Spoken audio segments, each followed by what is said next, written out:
Welcome to the Short Funk Podcast. I'm Tom Barbalet. Today, a rather curious topic which is only possible thanks to Facebook.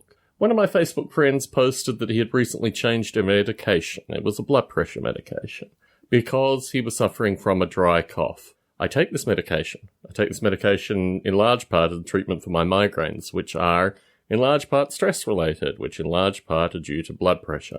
And I have a dry cough based on this medication, but actually I get benefit from this medication, and the medication that he changed to is medication that I tried, which caused the pain in the hands and feet previously mentioned on a Short Funk recording.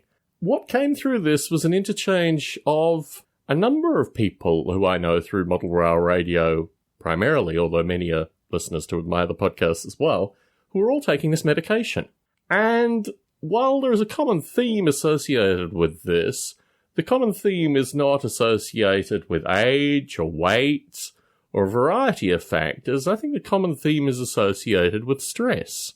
And one of the things that I find about our contemporary political system is there's no way to have a meaningful discussion associated with what stress in this society is about. For me, stress is directly correlated to the notion of exponential growth that the stock market requires. And actually, those of us that are in the schmuck system, that are part of the corporate cogs, have to develop means of providing more and more and more each year in order to meet exponential demands. And while we have parties, both Democrats and Republicans here, that are in the vastly far right, the authoritarian right, there can never be a proper conversation had associated with the role that stress plays in a vast number of people's lives. And sadly, the antidote to this is not to have a discussion about stress, but instead to medicate a vast quantity of the population, maybe more male than female. It was mainly men that were talking about this, but I found it was extraordinary. Across the US, how many men are all taking the same medication? What was particularly curious is some took it in the evening, some took it in the morning. I actually take it at about 6 a.m., so I can have a quality of REM sleep following my taking of it. And what strikes me as very curious is I didn't need this medication when I was in the UK.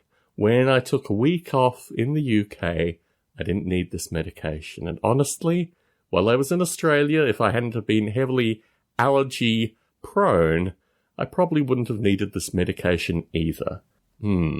This is the nature of the current world. It's impossible to have a conversation about this thing when the corporations run every aspect of it.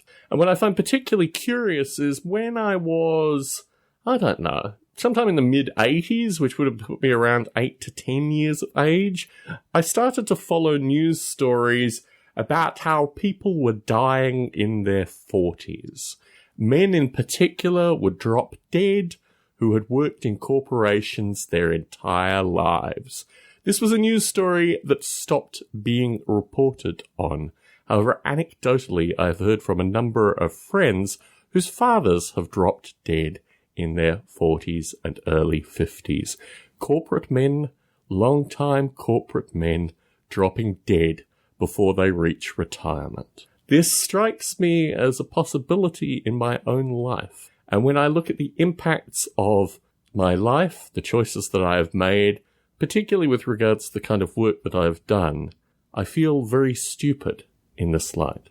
Tom Barbalet in San Jose, signing out.